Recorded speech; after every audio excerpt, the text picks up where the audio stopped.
Modi media और IT cell के जरिए आप पर मानसिक हिंसा करता है, आपको बदनाम करता है। और इसकी शुरुआत अगर ठीक तरीके से देखी जाए, संगठित तरीके से देखी जाए, तो उमर खालिद से होती है। ये बहुत चिंता की बात है।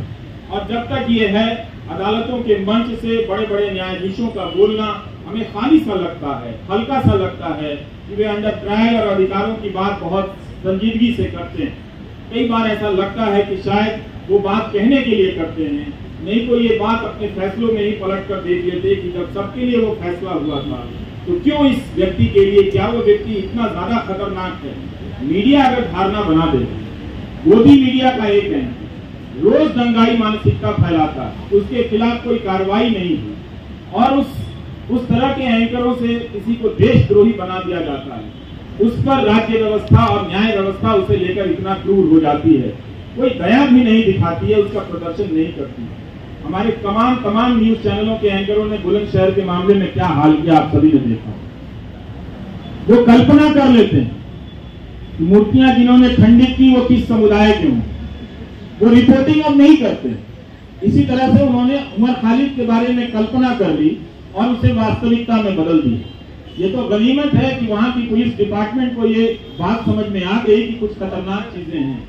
वो अपराधी पकड़े गए और उनके नाम का धर्म कुछ और निकल आया। नहीं तो पता नहीं वो एंकर उस घटना के बहाने समाज में कितनी जहर और कितना आग फैला दिया हो और किस तरह के खेल खेले जा रहे हैं इस तरह से।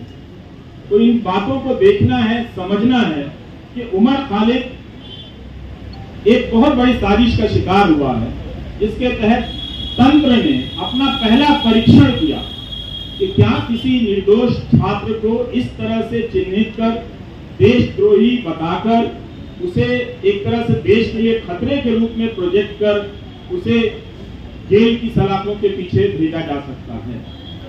और ये उनका परीक्षण उमर खालिद के मामले को देखकर या भीमा कोरेगांव के केस को देखकर लगता है कि सफल हुआ।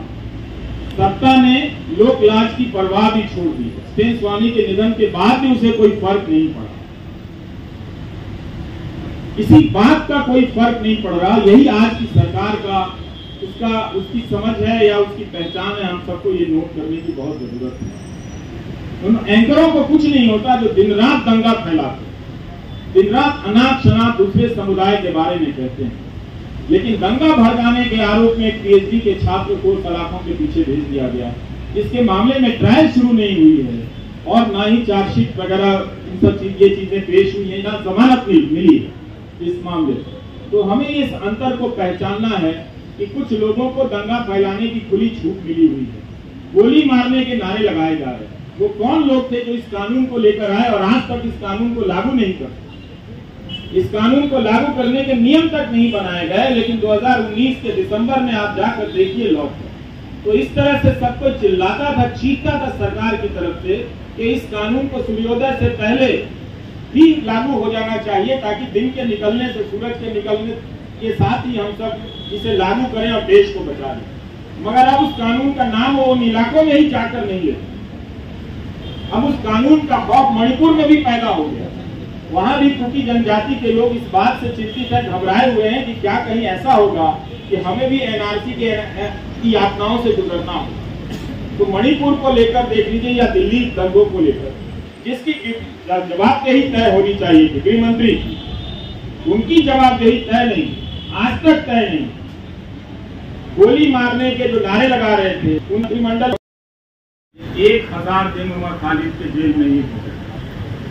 और आज आप सभी जो भी इस मौके पर यहाँ जमा हैं, जिन्होंने ट्विटर पर लिखा है, और आप सबके सैकड़ों मोबाइल फोन के जरिए जो लाइव लोग देख रहे हैं, उन सब ने बहुत बड़ा काम किया। नीचे करिए। पूरी कोशिश यही है कि उमर खालिद की लड़ाई भुला दी जाए, लेकिन आप सब ने आकर जता दिया कि लड़ाई भुलाई नहीं जा सकेगी।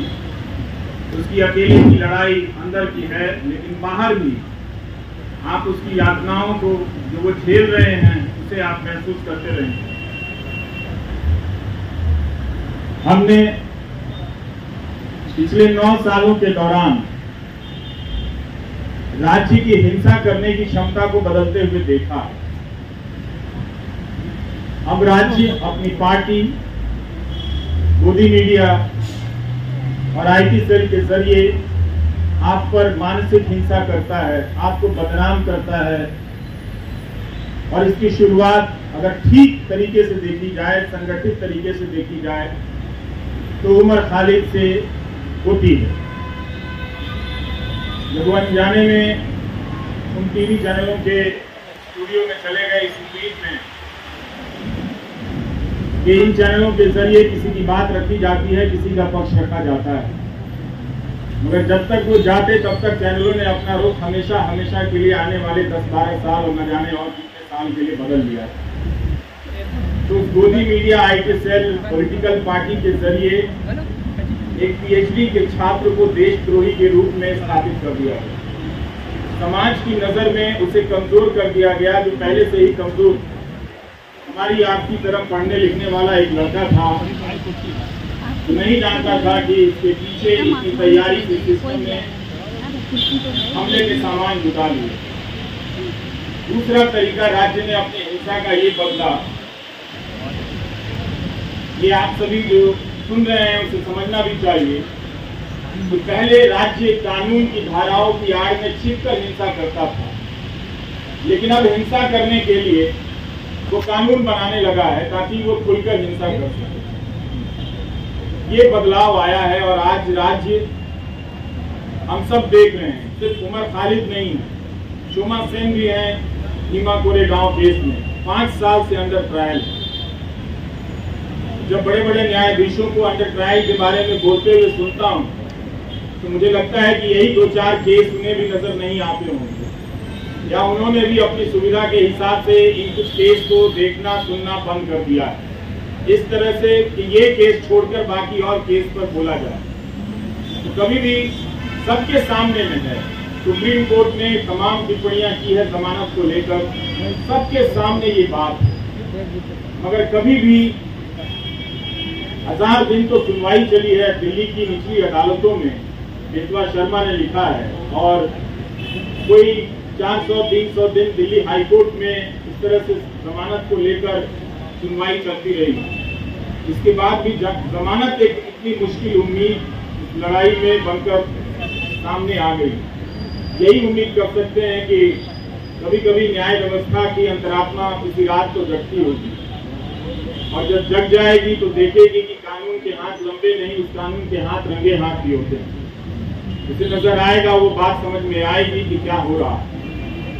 हम सब ने यह भी देखा है कि मीडिया के स्पेस से उमर खालिद को धीरे धीरे पीछे की तरफ धकेल दिया गया, किनारे कर दिया गया, ताकि बुलाने की प्रक्रिया में तेजी आए। मैं अक्सर सोचता हूं कि जो लोग शुरू में बोला करते थे वो लोग आगे चलकर बोलने की प्रक्रिया से ऊब गए, या उस प्रक्रिया के सहयात्री हो गए, जिसने ये तय किया है कि हम जब किसी के साथ इस तरह की यातना करेंगे, उन धाराओं में उसे बंद कर देंगे, तो उसे भूल जाना होगा, उसे उसके हाल पर छोड़ देना होगा। उमर खालिद की जितनी भी तस्वीरें आई इस दौरान, जहां भी छपी या चंद वीडियो में नजर आए, मैंने एक हंसता हुआ लड़का देखा, लेकिन उस हंसी को देखकर अपने भीतर उदासी भर जाती थी। ये हंसी जो है वो अपने लिए नहीं, वो हम सब के लिए छोड़कर जा रहा है। कि आप शायद अपनी जिंदगी में सामान्य होंगे, इस वक्त एक ओवर में फालतू का मुकाबला चल रहा है इंडिया ऑस्ट्रेलिया के मैच में, ट्वीट करके अपने आप को क्रिकेट प्रेमी जता रहे होंगे।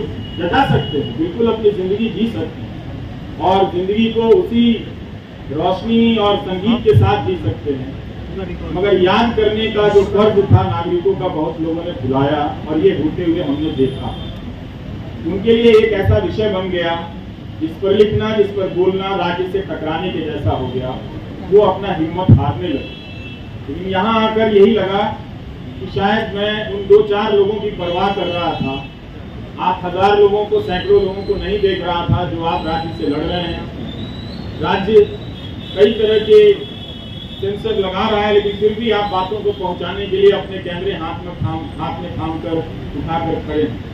ये बहुत बड़ी बात। मैं याद करना चाहता हूँ उमर के साथ आज बेतवा शर्मा को भी, जिन्होंने दिल्ली दंगों के मामले में शानदार रिपोर्टिंग की, आज भी की है बेतवा ने, और पहले भी कपूरा के मामले में उन्होंने शानदार रिपोर्टिंग की, और जिसकी वजह से लोगों ने जाना कि नताशा नरवाल, देवांगना कालिका, इन सब के साथ क्या हो रहा है।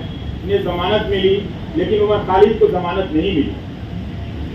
अब इस केस के बारे में इस तरह से आज बेतवा ने लिखा है कि दिल्ली पुलिस की गवाहियों में, इसकी दलीलों में कितने अंतर विरोध, अंतर पाए गए हैं, ये सब डॉक्यूमेंटेड है। और आप सभी को पढ़ना चाहिए कि एक पत्रकार ने, और पत्रकारिता सीखने के लिए भी पढ़ना चाहिए कि अपनी उस बात को कहने के लिए बेतवा शर्मा और उनकी टीम ने कितने हजार पन्नों के दस्तावेजों को पलटा होगा, और उनके वकीलों ने जो उमर के साथ लड़ रहे हैं, उन लोगों ने कितनी कानून की किताबों को पलटा होगा कि इंसाफ और जमानत तक के दरवाजे तक उमर खालिद को ले जाएं। मगर लगता है कि वो दरवाजा, उस दरवाजे तक पहुंचने का रास्ता बहुत लंबा कर दिया जा रहा है, या शायद उमर खालिद के लिए ही बहुत लंबा है, या शोमा सेन के लिए बहुत लंबा है, स्टेन स्वामी के लिए तो दरवाजा कभी उस दरवाजे तक पहुंच ही नहीं पाए, इस दुनिया से चले गए। और भीमा कोरेगांव केस में क्या हो रहा है, ये सब हम सब देख रहे हैं। नेहा मसीह ने कितनी बार इन सब चीजों को याद करने की जरूरत है। वॉशिंगटन पोस्ट के जरिए रिपोर्ट की कि भीमा कोरेगांव केस में लोगों के कंप्यूटर में फर्जी फाइलें डाल दी गई, जिससे उन्हें प्रधानमंत्री की हत्या की कथित साजिश के आरोप में आरोपी बनाया जा सके, और लोग इन धाराओं में, इस मामले में कई महीनों से जेल में हैं। इसलिए उमर को याद करना, उमर के साथ साथ इन तमाम मामलों में बंद कर दिए गए लोगों को याद करना भी है। और ये अच्छी बात है कि रोना विल्सन को कोई याद नहीं कर पाता है, शोमा सेन को कोई याद नहीं कर पाता है।